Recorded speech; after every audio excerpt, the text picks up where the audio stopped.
반포자이 같은 경우는 민원도 심하고 진짜 관리사무소 규제 때문에 힘든 아파트 중에 하나거든. 근데 그 규제를 잘 풀어내고 만들어가고 하려면 아무래도 경험에서 나오는 것 같거든.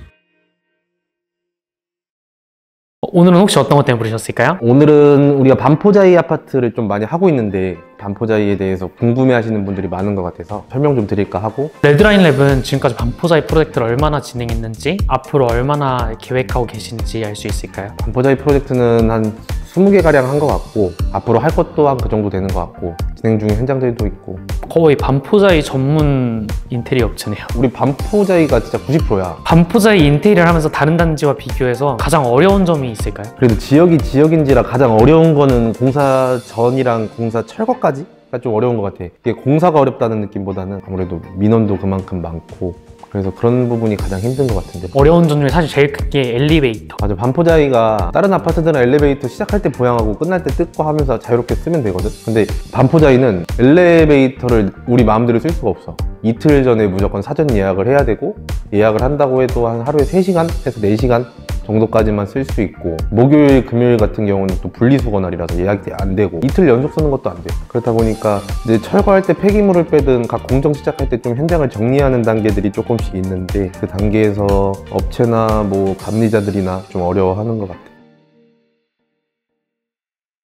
저희가 30평대 평수랑 80~90평대 평수를 둘 다 하고 있잖아요. 그 중에 30평대에서 자주 마주하게 되는 구조적인 문제는 어떤 게 있을까요? 구조적인 문제라고 하면 반포자이가 저층은 스프링쿨러가 없고 고층은 스프링쿨러가 있는 형태거든. 그래서 저층 공사를 할 때는 에어컨 단내림이 필요한 공사들이 있고 고층을 할 때는 단내림이 없어도 에어컨이 충분히 들어갈 수 있는 그런 구조가 될 수도 있고, 반포자이는 솔직히 철거 가능한 벽이 없어. 뭐 A타입에서 주방과 마주하는 가벽, 뭐 확장벽 몇 개 빼고는 거진 철거가 안 된다고 보시면 되고, 그리고 반포자이 특성이 항상 대피 공간, 방화문으로 된 공간이 하나가 있어야 돼. 그래서 그런 부분을 사전에 알고 설계를 하면 조금 좋지 않을까? 그럼 반대로 80~90평대 대형 평수에서 어떤 점이 어려움이 있었을까요? 아무래도 가장 심한 건 민원? 공사가 크니까 공사 기간도 길고 그만큼 철거량도 많고 그래서 민원이 가장 심하고, 90평대를 축소해 놓은 게 좀 80평대거든. 이 구조에서 뭐 레이아웃을 3~4개 정도 뽑아놨는데 많은 레이아웃이 나올 수가 없어. 40평대 집을 기역자 형태로 만들어서 두 개를 한 붙여놓은 느낌으로 볼 수 있지. 그래서 하다 보면 누구나 상상하는 90평대, 80평대 집의 뷰는 나오지는 못하고, 그래서 그 안에서의 구조에서 최대한 넓어 보일 수 있게 짜는 이 과정들이 가장 힘들었던 것 같아요. 반포자이 단지 자체가 가진 구조적인 제약 중에 클라이언트들이 가장 자주 고민하는 부분이 무엇이 있을까요? 반포자이가 다른 아파트에 비해서 고가 되게 낮거든. 반포자이 층고는 그렇게 높일 수도 없고 높아지는 구조도 아니고, 층고가 낮은 게 조금 단점이긴 해서 뭐 스프링쿨러가 있는 집이라고 하면 스프링쿨러가 없는 라인으로 통해서 잘 설계를 해야 될 것 같고, 그리고 반포자이가 아파트에서 규제하는 것 중에 하나가 확장을 하면 보일러를 연장을 해야 되는데, 반포자이 아파트는 확장을 하면 보일러를 연장 못하게 해요. 중앙난방이다 보니까 그런 규제가 있는 것 같은데, 이것도 업체 스타일이나 뭐 관리사무소 협의 통해서 좀 잘 풀어내야 되는 부분 중에 하나인 것 같고, 그리고 반포자이를 생각해보면 우리가 주상복합을 생각하는 집에 있는 벽들이 다 가벽이거든. 그런 주상복합 같은 거는 기둥식 구조는 아니어서 웬만하면 철거가 다 안 된다고 생각하고 들어가면 좋은 것 같아요. 그래서 있는 구조에서 충분한 레이아웃을 만들면서 좀 설계를 하는 게. 디자인적 요소뿐만 아니라 시공 과정에서 주의해야 될 부분도 있을까요? 집의 구조상 철거가 안 되는 부분들이 있어서 간혹 가다 몇 개 업체들은 클라이언트 분들과 협의하에 몰래 재구부를 만든다든가 철거하면 안 되는 걸 철거를 한다든가 이런 식의 진행을 하시는 분들이 간혹 있을 수도 있거든. 근데 그런 공사는 절대 하면 안 되고, 웬만하면 있는 구조에서 최대한을 뽑아내려고 좀 노력하는. 반포자이는 레이아웃이 진짜 안 나와. 예상치 못한 변수까지는 아닌데 클라이언트 분들 오시는 분들마다 얘기하시는 건데, 실외기실 거기가 루바 창으로 돼 있는데 비둘기가 그렇게 들어오는 거예요. 그래서 공사할 때마다 하는 것 중에 하나가 방충망을 다는 거지. 그런 작업들을 꼭 해줘야 거기 비둘기 안 들어가고, 그리고 반포자이가 확장이 안 되다 보니까 샤시 공사를 못하는 아파트 중에 하나인데, 샤시를 뭐 덧창하시는 분들도 있고 뭐 방법은 많을 텐데, 반포자이는 일단 샤시 양중이 안 돼. 사다리차로 들어올 수 있는 공간이 없어서 피리 유리를 좀 덧방하는 식으로 가야 되고, 벽의 단열을 충분히 잡는 과정도 해야 되고.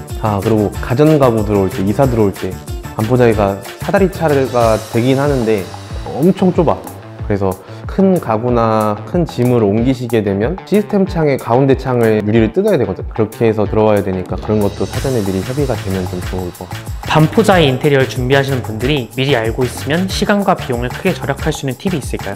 뭐 되게 거창한 것까지는 아닌데 이제 엘리베이터 사용 시간이나 이런 게 다른 아파트들이랑은 좀 다르니까 그런 부분을 사전에 좀 계획을 세워서 날짜에 맞춰서 잘 해놓고 하면 공사 기간에 조금 도움이 될 것 같고, 그리고 반포자리에서 동의서 받을 때마다 항상 하는 게 대행업체가 오지 말라고 해. 공사신고 대행업체가 못하게끔 하거든. 그래서 이제 업체 측에서 직접 가거나 아니면 업체 측에서 가기 전에 소비자분들이 이제 위층 아래층 한 3개층씩만 미리 사전에 말씀만 조금 해줘도 기간을 충분히 좀 줄일 수 있어요. 그거 말고는 없는 것 같은데. 마지막으로 반포자 인테리어를 계획하고 있는 분들에게 꼭 해주고 싶은 한마디가 있다면? 내가 이렇게 많이 해본 아파트가 처음이거든.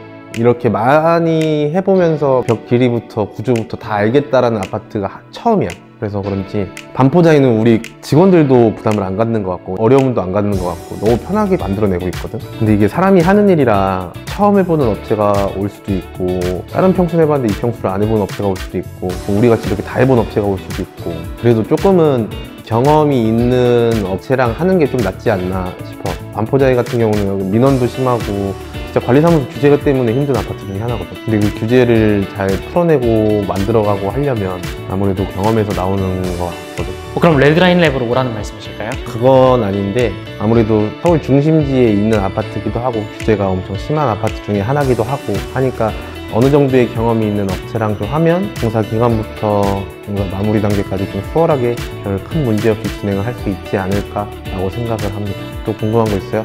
없습니다.